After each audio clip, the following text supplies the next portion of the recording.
make this rich man fool? That is what we are going to meditate upon. Who is a rich man? If we ask, we could get a lot of answers. But from the point of a world view, we can say the one who is possessing a lot of material things, money, we call them rich people. But when we think from the heavenly viewpoint, we cannot consider the one who possesses a lot of material things is a rich man.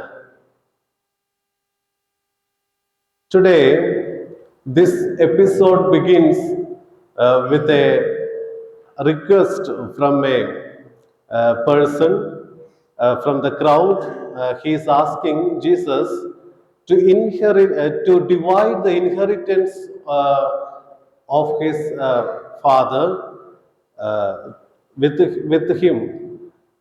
The father left a lot of inheritance, and surely there is two brothers. Otherwise, there will not be a quarrel on inheritance. And we know this became a point of quarrel most of the societies, and it sometimes lead people to maybe long time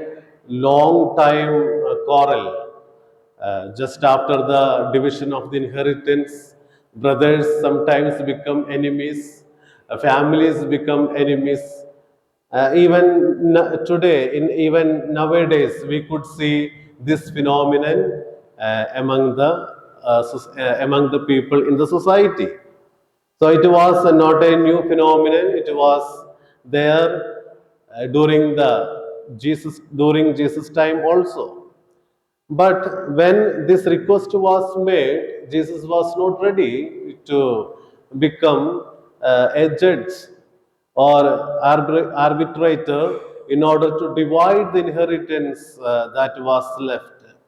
Why Jesus was not ready to become a judge or an arbitrator to divide the inheritance here? That is a question we have to ask, because suddenly we could see Jesus is telling, because Jesus understood it is a greediness of that person made him to come to Jesus to divide inheritance. So that is the reason why he was not ready to become a judge on the division. So, in order to make it more clear, Jesus tells a parable, a good parable, and we should be more deeply meditate upon this parable. The first thing, it is said that here, the land of a rich man produced plentifully. So, the land of a rich man, it is said the land of a rich man. It is not said the land of a poor man, but he is already rich. He is already rich, and his land produced plentifully.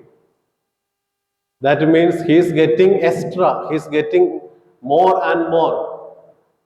If it is said that the land of a poor man, he can become rich with this crop. But it is said that the land of a rich man produced plentifully. That means that person had a lot of richness, a lot of wealth. But again, he is getting plentifully. And he thought to himself, what shall I do? So the first thing, when a rich man have plentiful crop, first of all, we should have that mentality. Crops are the blessings from God. All crops are blessings from God. This person is not considering it as a blessing from God, but because we know if we get a plentiful crop, what we'll do? We will be very happy, we will be grateful. But here we could see this rich man is not happy. He is not grateful, but he is in a tension. What is his tension? He is thinking that what I will do with these plentiful things. I have a lot of things. Already my barns are full. So what I will do? That is the tension. So from the very point, it is very clear that this rich man is not at all grateful to God for this crop, this abundant crop. He is not at all grateful to God. So, what made this rich man foolish is that first point is that he was not grateful to God. He is not ready to thank God for getting this much big crop. Secondly, that plentifulness never lead this person to happiness. Even though we are having a lot of money, a lot of richness, it never give us happiness. Means we are fool. We are foolish rich people. So our richness, first of all, we should thank God for getting this much richness, wealth. Secondly, this wealth should lead us to happiness. Otherwise, we all are foolish rich man. Thirdly, here he is speaking about himself, I, mine. See, everywhere we can see later, I have nowhere to store my crops. I will tear down my barns and build larger ones. I will store. See, it is giving self-centered attitude, self-centered attitude. That means he considered he got this much plentiful crop because of his hard work. Because of his hard work. No one helped me. I acquired it. I alone worked hard and I acquired this all wealth. And that self-centered attitude can lead to a very dangerous thing, that is a practical atheism. From his heart, God is out. Other people are out. And he became practically atheist. And we could say some people worked hard, they might be not that much rich, they worked hard and they get a lot of money. Later, this attitude is developed in their life. They became practical atheists. They start to blame all people. They start to blame God. They never give attention to God. They are in their own way, practical atheists. So that make this rich man foolish.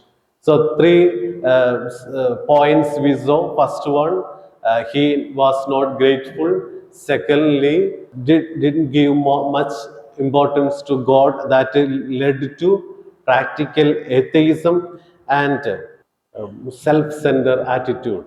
Self-centered attitude, keeping everyone out of his heart. Out of his heart.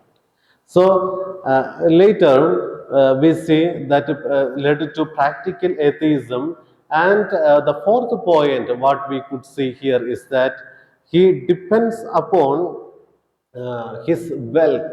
He is thinking that I can live my life as I want because I have plenty of things. I have a lot of things in my hand. I can lead my life and I can enjoy. I will create my own kingdom. I will create my own kingdom by using all these possessions, using all this wealth, and God have God has no place in my life. See how this rich man become foolish. He is not considering any his wealth as a blessing of God. He considering it as a hard result of a hard work of his life. The points that makes this rich man fool. And God himself called him, "You fool." God himself called him, "You fool." When we hear "you fool," don't think that the one who is not having intellectual capacity. No. Since he had intellectual capacity, that is the reason why he worked hard and he earned a lot of things. So don't think that when God called this person fool, it doesn't mean that he is intellectually not capable to grasp things. No, he had intellectual capacity. But what made God to call him a fool? We have to look into Psalms 13. There we read like this way: the fool says in his heart, there is no God. The fool says in his heart, there is no God. That made him a fool. Whatever he had, but he is thinking that there is no God. There is no God. But God give answer. He is planning for many years. He is prepared everything for many years. But God tell him, today night, not tomorrow, today night, I want your soul. Because I am the owner of your soul. I'm going to take back your soul. I prepared everything for many years, prepared a kingdom, my own, and I want to enjoy my life for many years. But God says, I'm going to take out your soul. And whose it will be? All these things, what you acquired, you have possessed, you have kept, you have stored in barrels. That is the reason why God called him foolish rich man. Foolish rich man. There is a saying, it goes like this way: don't allow your possessions take possession of you. Our possession should not take possession of us, because that will lead us to distraction. Dear friends, we should not be foolish rich people. We are people created by God, and the soul infused into our body by God, and our soul is owned by God. We should have that thinking always, and it will lead us to be rich man, not a foolish rich man. And who is a rich man? We are coming to that point. We all want to become rich people, and God says, who is a rich man? Rich man is the one who consider his soul's merits, his soul's inheritance of heaven. When one's soul is ready to inherit heaven, he is a rich man. Rather than losing your soul and acquiring all the possessions of this world, will not make you a rich man, but it will make you a foolish rich man. In the Bible, it is said that only a rich man went to hell. In Bible, it is only said that who went to hell. Only a rich man went to hell. It is particularly written when we read the parable of Lazarus and the rich man. The rich man went into hell. What was his problem? He was not ready to share what he had to others. That was the only problem he faced, and that led him to hell. So we have always duty to remind the rich people that there is poor people near you, and the crops you got, the wealth you got is a blessing of God, and you have to share your richness for the welfare of the others also. So, when our field gave us crops, a plentiful crop, we should not forget others. We should not forget others. Sometimes it is said that God has given richness into some people, that because of that they may share it with the others. One day, one person was complaining to God while he was moving through a slum. He told the God, "Oh my God, you have created this slum, and these people are in very pathetic condition, and nothing you have done to rescue them." Then God said to that rich man, who told, "I have not done anything. I created you as rich man, but you are not doing anything. That is the reason why this slum remains as slum." Dear friends, let us be more conscious about that responsibility that was given by God to each one of us. Let us share our richness, our wealth to others also. I'm not telling you how to share your everything to others, no. But we have responsibility to share something with others that is from my part, that what I can do. We should not close our eyes towards the poor, saying that God has not done anything to rescue this poor person. No, rich people are entrusted to help the poor too. So, through this help, you are going to inherit the kingdom of God, the heaven, and you become real rich man in heaven. So let us try our level best to help others from our richness, from our wealthiness.